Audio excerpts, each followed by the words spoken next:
I am Vinita Verma from target TGT home science. मैं आप लोगों का स्वागत करती हूँ आपके चैनल पर। देखिए हम सब लोग होम साइंस के जो है बहुत बड़े लक्ष्य को लेकर पहुंचे हैं। हमारा लक्ष्य क्या है? यूपी टीजीटी गृह विज्ञान परीक्षा को उत्तीर्ण करना। मतलब ये नहीं कि परीक्षा की तैयारी करना, क्या लक्ष्य होना चाहिए? उत्तीर्ण करना। और मैं ये वादा करती हूँ कि मैं आपके इस सफर में हर कदम पर आपके साथ रहूंगी। मैं आज आपसे एक बात कहना चाहती हूँ। देखिए ये मेरे दिल की बात है और ये मैंने खुद भी फील किया है कि ये परीक्षा केवल एक सरकारी नौकरी पाने के लिए नहीं है। इतना स्ट्रगल जो हम लोग करते हैं तो ये सिर्फ नौकरी पाना नहीं होता, ये सिद्ध करने का मौका है जो आपने इतने दिन से अर्जित किया है ज्ञान। गृह विज्ञान केवल एक विषय ही नहीं है, मतलब बिल्कुल विषय नहीं है, जीवन को बेहतर बनाने की एक कला है, दिल से जुड़ा हुआ आपका विषय है। इस परीक्षा में सबसे पहले जरूरी है कि आप गृह विज्ञान की पांचों शाखाओं के बारे में अच्छे से जान और समझ लें। ये तो मान लीजिए एक बात हो गई, अपना साथ आप लोग पांचों ब्रांच को समझते ही हैं। फूड एंड न्यूट्रिशंस आपका जो है ना, इसमें बहुत सारी चीजें हैं, बैलेंस डाइट, न्यूट्रिशन डिफिशिएंसी, हर चीजें आपको देखने को मिलेंगी। इसमें जो है मतलब ये सोचिए कि जो आपका विषय है वो उसका क्षेत्र इतना विस्तृत है, बहुत ज्यादा विस्तृत है। दूसरा हमारा ह्यूमन फिजियोलॉजी है, जिसमें हम मानव शरीर की संरचना के बारे में पढ़ते हैं ना, अंगों से प्रणाली से जुड़े हुए हर चीज को पढ़ते हैं। और इस टॉपिक से भी बहुत सारे क्वेश्चन आपको देखने को मिलते हैं इस परीक्षा में। नेक्स्ट फिर है टेक्सटाइल एंड क्लॉथिंग। देखिए हर चीज इसमें आप कह लीजिए कि पूरा गृह विज्ञान क्या मानव विज्ञान ही है, पूरा पढ़ना है, दिल से जुड़ी हुई आपकी सारी ब्रांचेज हैं। हर चीज आप रियल लाइफ में उसको एनालाइज करेंगे। इस विषय में हर चीज हर पार्ट में आपको दिखेगा कि पूरा पूरा जो मनुष्य अपने लाइफ में जीता है ना। हमारा अगला जैसे है कि ह्यूमन डेवलपमेंट ही हमारा, देख लीजिए इसमें क्या होता है, ये जो है गर्भस्थ शिशु से लेकर के वृद्धावस्था तक का सब चीजें इसमें आ जाती हैं। पढ़ने को तो कुछ टॉपिक्स होते हैं, लेकिन पूरा हम अपना जीवन जीते हैं, सारी चीजें इसमें हमको पढ़नी होती हैं। होम मैनेजमेंट ही देख लीजिए, इसमें समय जो है संसाधनों का प्रबंधन करना, बजट बनाना, परिवार का प्रबंधन करना है ना, जीवन को सुव्यवस्थित करना, शाखाएं ये सारी जो है क्या मुख्य है। तो देखिए मैं आपसे एक सवाल पूछती हूँ कि क्या आप तैयार हैं? ये रास्ता आसान तो नहीं होगा, मतलब ये कह सकते हैं कि एक बड़ा अचीवमेंट पाने के लिए कोई भी चीज आसान नहीं हो सकती। आपको हर हाल में पढ़ाई करनी होगी और इस जो आपकी कठिनाई है उसको आपको सरल बनाना होगा। इस रास्ते से आपको चलना होगा, अनुशासित रहना होगा और अपने लक्ष्य को कभी भी अपनी नजरों से दूर नहीं करना होगा। मैं चाहती हूँ कि आप इस अपने सफर में पूरे जोश के साथ मेरे साथ जुड़े। जगह जगह आप नोट्स बना लीजिए, आप चिपका दीजिए, कुछ भी करिए, जहां रहे बैठे, मतलब बिल्कुल आप सोच लीजिए कि 3 महीना आपको बिल्कुल रिजर्व हो जाना है, पूरी जो है तैयारी आपको करनी है। और ये हम इतना ध्यान रखें कि target TGT home science channel आपकी मदद के लिए हमेशा से तैयार है दोस्तों। तो देखिए अब समय आ गया है मेहनत करने का और अपने अंदर की ऊर्जा और जुनून को जगाए रखने का।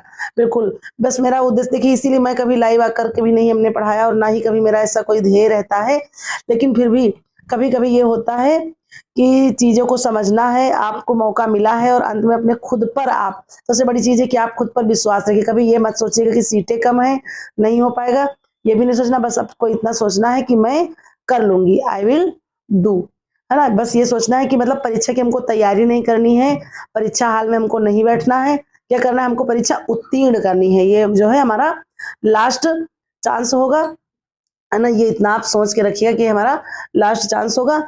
तो जो है इसलिए हम इसको क्या करेंगे, बहुत मेहनत से पढ़ेंगे और जो है बिल्कुल मतलब अपनी परीक्षा को हम सफल ही करेंगे। देखिए क्या होता है कि जब तक आप अपने सपनों को जो है नियमित अध्ययन के जल से सींचते ही रहेंगे तो क्या होगा, तब तक आपके सपनों में उड़ान रहेगी, नजरें हदें आसमान रहेंगी और जड़ें जमीन से जुड़ी रहेंगी। इसलिए जो है लगातार आपको पढ़ना है, कुछ भी हो जाए लेकिन आपको अपनी सफलता सुनिश्चित करनी होगी और इसके लिए हर संभव प्रयास करना होगा। बिल्कुल आप समझ लिए कि हम एक यूपीएससी आईएएस लेवल की परीक्षा देने जा रहे हैं, उसी लेवल की जब आप तैयारी करेंगे तभी आप कुछ कर पाएंगे, क्योंकि देखिए समय बहुत कम है और सिलेबस बहुत ज्यादा है, तो उसको हमको जो है कवर अप करना है, हर हाल में करना होगा।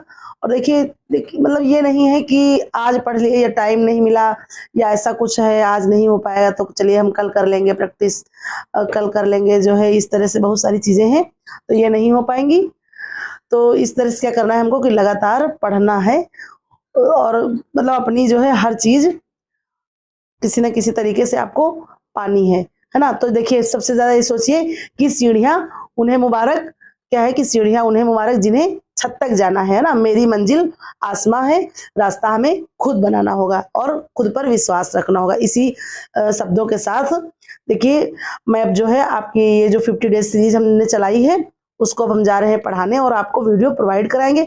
50 डेज सीरीज जो है उसको पढ़ाने का सिर्फ कोई भी मेरा और उद्देश्य नहीं है कि इसमें प्रीवियस ईयर क्वेश्चन है या आप इसको पढ़ करके अपनी सफलता है अपनी प्रिपरेशन कर लेंगे, ऐसा भी कुछ नहीं। सिर्फ मेरा उद्देश्य यही और यही प्रॉमिस हमने आपसे स्टार्टिंग में भी मांगा था और अब भी करें कि जो मेरे 30 क्वेश्चन होंगे वो आपको नोट करने हैं, मतलब अपनी लैंग्वेज, यानी कि मैं पूरा लिखना है।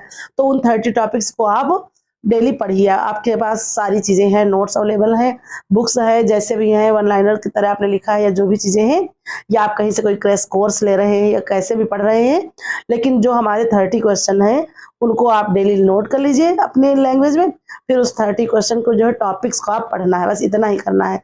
इसके बाद जो हमने टेक्सटाइल की जो ये हमने ब्रांच वाइज डिवीजन स्टार्ट किया है, इसमें क्या है वन लाइनर फॉर्म में, तो अब टेक्सटाइल हमारी जो है कंप्लीट होगी। उसके बाद हम पढ़ेंगे एक्सटेंशन एजुकेशन, फिर नेक्स्ट होगा हेल्थ साइंस। इस तरह से सारे हम अपने ब्रांच पांचों, कहने को 5 है वैसे तो 7 है, मुख्य 5 है लेकिन 7 ब्रांच आपको पढ़नी होती है।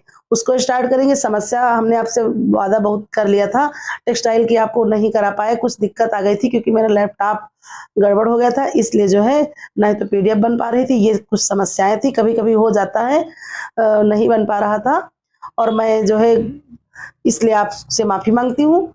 लेकिन अब हम कंटिन्यू रहेंगे और अपनी जो है क्लास कंटिन्यू करेंगे। तो तब तक के लिए धन्यवाद, फिर मिलते हैं अपनी नेक्स्ट वीडियो में।